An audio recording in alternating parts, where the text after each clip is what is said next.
आज का वीडियो में आप सबों का हार्दिक स्वागत है। मैं बैतसैदा प्रेयर सेंटर के यहाँ से गेट एंट्रेंस है और अंदर में क्या क्या है और सारे चीज़ इसमें दिखाया गया है और ऐसे ही ग्रीनरी है जैसे यहाँ पर दिखाया गया है। ये है बैतसैदा प्रेयर सेंटर का एंट्रेंस रोड। इसके अंतर्गत में आगे बढ़ते हैं, आगे और क्या क्या दिखता है। प्रेयर सेंटर जो डॉक्टर डीजीएस दिनकरन के द्वारा से बनाया गया और ये सेंटर यरूशलेम का एक प्रतिरूप है। यरूशलेम में जो जो चीज़ था उनमें से कई सारे चीज़ों को यहाँ देखने पाते हैं। एंट्रेंस के दाहिनी ओर ही ये पार्क है बच्चों के लिए। बच्चे लोग इसमें बैठ सकते हैं, खेल सकते हैं, लोग बड़े लोग भी बैठ सकते हैं, मनन कर सकते हैं जो अपना हिसाब किताब के अनुसार में। बड़ा सुंदर सा जगह है, छायादार है, तो धूप के समय में भी आराम से लोग यहाँ का मजा ले सकते हैं। ये है यहाँ का मैप, क्या क्या है अंदर में। रिसेप्शन हो गया, office, donation counter, Bethsaida pool, station of the cross, counselling centre, उसके बाद dome, meditation centre, vision centre इत्यादि इत्यादि। यहाँ से बैतसैदा प्रेयर सेंटर का मुख्य देखने का एरिया शुरू होता है और हमेशा रोड के किनारे किनारे म्यूजिक की व्यवस्था किया गया है और आप गीतों को सुनते हुए आगे बढ़ सकते हैं और सुन सकते हैं। हालांकि ये गीतों का भी नहीं सुना सकते हैं, यूट्यूब के गाइडलाइन के खिलाफ में है, कॉपीराइट का इशू आ जाता है। यहाँ पर भी म्यूजिक को आप देख सकते हैं कैसे ज़मीन के अंदर में गड़ा हुआ फिक्स किया है। यहाँ पर कुछ प्लैटिनम और गोल्ड पार्टनर्स लोगों का नाम का लिस्ट है जो कि इस संस्था के लिए डोनेशन देते हैं और डोनेशन के कारण से उनका लिस्ट में दर्ज है। और ये संस्था ही है जो डोनेशन के द्वारा से चलाया जाता है और उनका नाम सब यहाँ दर्ज किया गया है।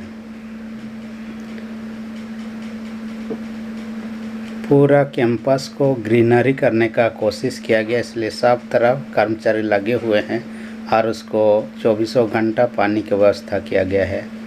इधर देख सकते हैं बांस के द्वारा से, जो जीवित बांस है उसके द्वारा से कैसे घेरा बना दिया गया है और वो भी बहुत ही सुंदर रूप से दिख रहा है।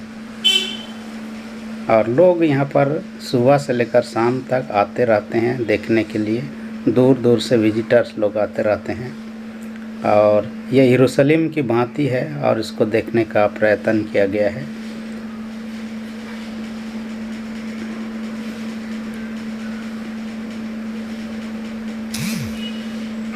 यहाँ पर ओलिव ट्री है जो कि कैंपस के अंदर में हर जगह लगाया गया है। और ये जो संस्था है डीजीएस दिनकरन के द्वारा स्थापित किया गया। परमेश्वर का दर्शन पाने के बाद में, जैसे यरूशलेम मंदिर को निर्माण के लिए सुलेमान राजा को परमेश्वर ने दर्शन दिया और उसी के बाद में उसने स्थापना किया, उसी के स्वरूप में यहाँ पर भी डीजीएस दिनकरन को परमेश्वर ने दर्शन दिया ताकि इस स्थान को बनाएं और लोग यहाँ आते हैं, यरूशलेम का छवि को यहाँ पर देखने पाते हैं। यहाँ सुंदर सा ग्रीनरी किया गया, साथ ही झरना बना दिया गया, नेचुरल 24 घंटा पानी बहते रहता है और ये घास है लेकिन तब सुंदर दिख रहा है यहाँ पर। और यहाँ स्टाफ को देख सकते हैं, अलग अलग स्टाफ लोग अलग अलग कलर में पहने हुए रहते हैं। जो ऑफिस में है उनका अलग है, गेट में अलग है, यहाँ कर्मचारी जो काम करते हैं उनका अलग कलर है। यहाँ पर सुंदर ग्रीनरी दिखाने के लिए कोशिश किया गया। प्रेयर डोम, यहाँ पर प्रार्थना किया जाता है, यरूशलेम की भांति बनाया गया है। पानी की आवाज़ के कारण से आपको सुनाई नहीं दे रहा है, लेकिन तब स्वर्गदूत इधर भी है, स्वर्गदूत उधर भी है। और यहाँ झरना कर दिया गया है, 6 मटका रखा हुआ है। यह काना नगर का हम कह सकते हैं जहाँ पर से मटका था, 6 मटका, जहाँ पर यीशु मसीह भर दिए थे। मैं इस घड़ी प्रेयर डोम जहाँ पर प्रार्थना का भवन भी कह सकते हैं और उसके सामने हूँ। हालांकि धीरे धीरे धूप बढ़ रहा है, फिर भी मेरे को घूमना है जल्दी से ताकि धूप ज़्यादा होने से पहले घूम सकूँ। प्रेयर डोम की ओर जाते हैं। ये सब सुंदर रीति से सजा दिया गया है इधर उधर, ताकि आने वालों को सुंदर लगे यहाँ पर। ये प्रेयर डॉम का एंट्रेंस भी डिजिटल किया गया है, कंप्यूटराइज किया गया है, इसलिए जैसे व्यक्ति आता है ये अपने आप से खुलने लगता है। जैसे हम दूर भागते हैं बंद होने लगता है। जैसे आप देख सकते हैं बंद है, जैसे नज़दीक है खुल गया। फिर जब हम दूर भागते हैं ये ऑटोमेटिकली अपने आप से बंद होने लगता है। ये हो गया प्रेयर सेंटर, और यहाँ पर सर्विस होती है समय समय पर। ज़्यादातर लोगों को नीचे बैठने के लिए जगह है। ये यरूशलेम की बाती है, आप फोटो में या तो ये मैं वीडियो में देख होंगे कैसे इनका ऊपर भी पत्थर के ऊपर में बनाया अलास्का मस्जिद के साथ में जुड़ा हुआ है, जहाँ इस्लाम धर्म के मानने वाले लोगों का वहाँ पर अधिकार क्षेत्र है।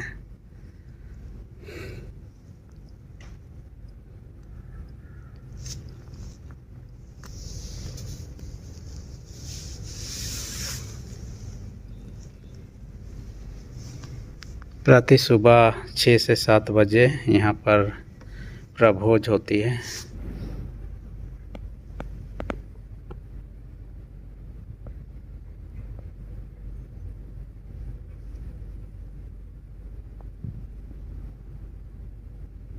यहाँ का एक्टिविटी डेली का कौन सा दिन में किस समय क्या क्या है सारे चीज़ लिखा हुआ है।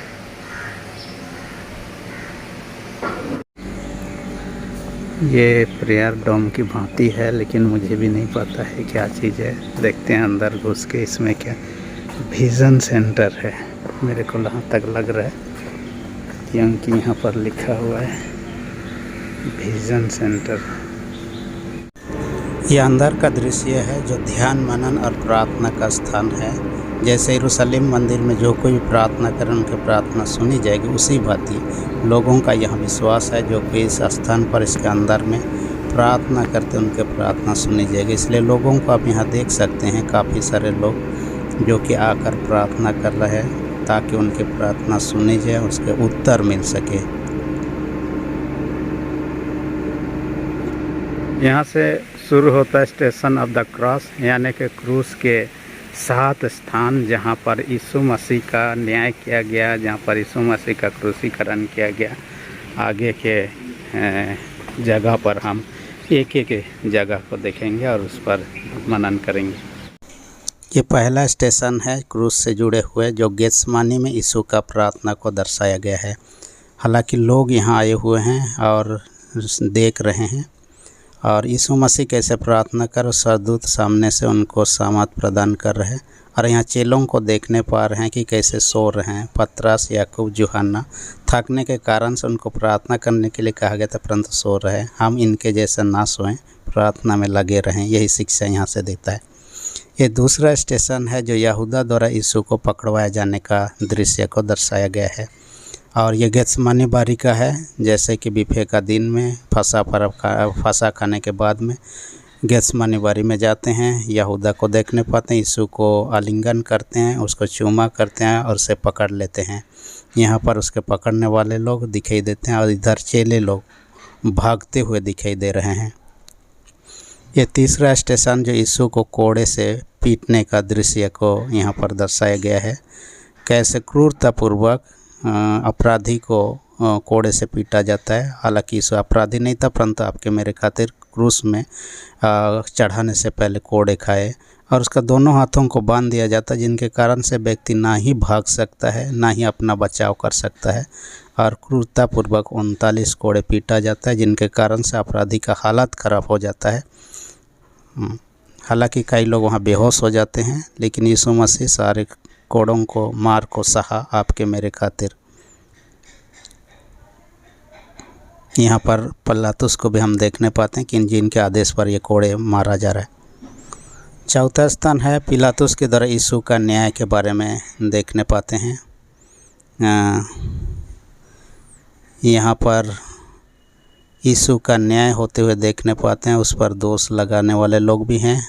यहाँ पिलातुस उसका न्याय कर रहे हैं, हालांकि उसमें कुछ भी दोष नहीं पाया। फिर भी लोगों का जोर के कारण से जहाँ पर यहाँ देखने पाते हैं उसको क्रूस में चढ़ाने का आदेश दे देता है।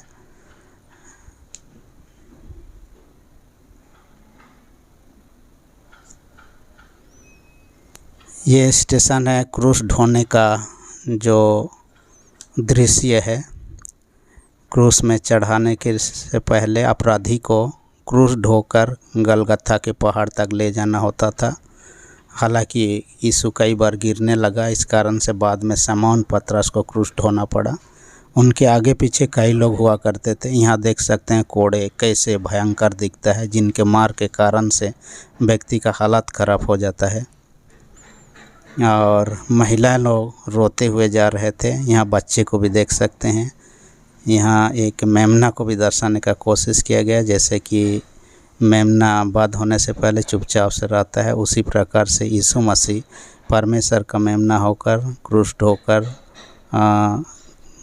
कलवारी पर बढ़ते हुए हम देख सकते हैं।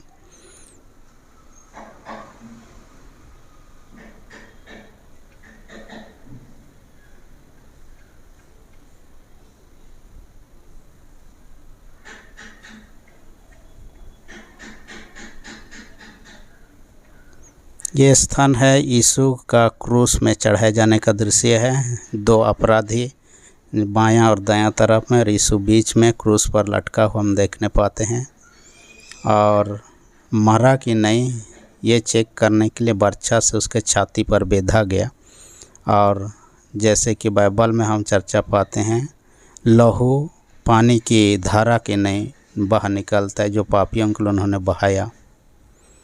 यहाँ पर यीशु का जी उठने का दृश्य को दर्शाया गया है, जो अंतिम स्थान पर है।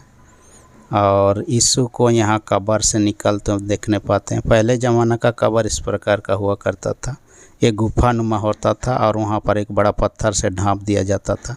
जैसे यीशु मसीह जी उठता है, ये सैनिक लोग जो पहरा दे रहे थे इधर उधर बिखर जाते हैं, गिर जाते हैं, बेहोशी सी हालत में हो जाते हैं। और बाद में जाकर रोमन अधिकारियों को ये लोग बताते हैं कैसे यीशु मसीह जी उठा, परंतु उनको चुप रहने के लिए सलाह दिया जाता है ताकि इस बातों को दबा दें।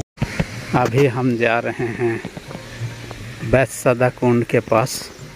यरूशलेम के पास भी बैतसैदा कुंड था और हम जानते हैं कि बैतसैदा इधर से भी आने के लिए है। उस बैतसैदा कुंड में स्वर्गदूत आकर पानी को हिलाता था और जो व्यक्ति उस पानी को पहले छूता था वो चंगे हो जाते थे। वो चंगाई वाला जो बैतसैदा कुंड था उसी का ये प्रतीकात्मक रूप है, बना दिया गया है। और लोग यहाँ भी आते हैं, विश्वास से प्रार्थना करते हैं। और वहाँ का जो लोग यरूशलेम नहीं जा पाते हैं, इन जगहों को देखकर अनुमान लगा सकते हैं कि किस प्रकार का बाइबल में वर्णन मिलता है बैतसैदा कुंड के बारे में।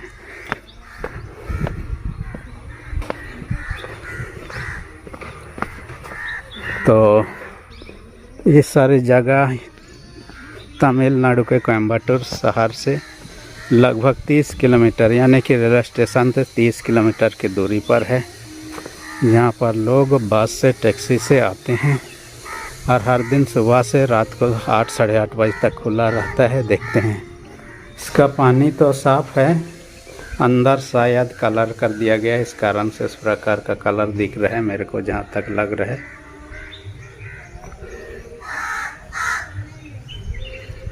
रात के में भी आदमी लोग देख सके इसलिए लाइट की व्यवस्था किया गया है। ये रोड सब है, सब तरफ इसी प्रकार का रोड बना दिया गया घूमने के सुविधा के ख्याल से। हालांकि मैं कह रहा था इसकी स्थापना डॉक्टर DGS दिनकरन, जो अब तो इस दुनिया में नहीं है, उनके द्वारा होता है। प्रभु ने उनको दर्शन दिया, दर्शन देने के बाद उन्होंने स्थापना किया।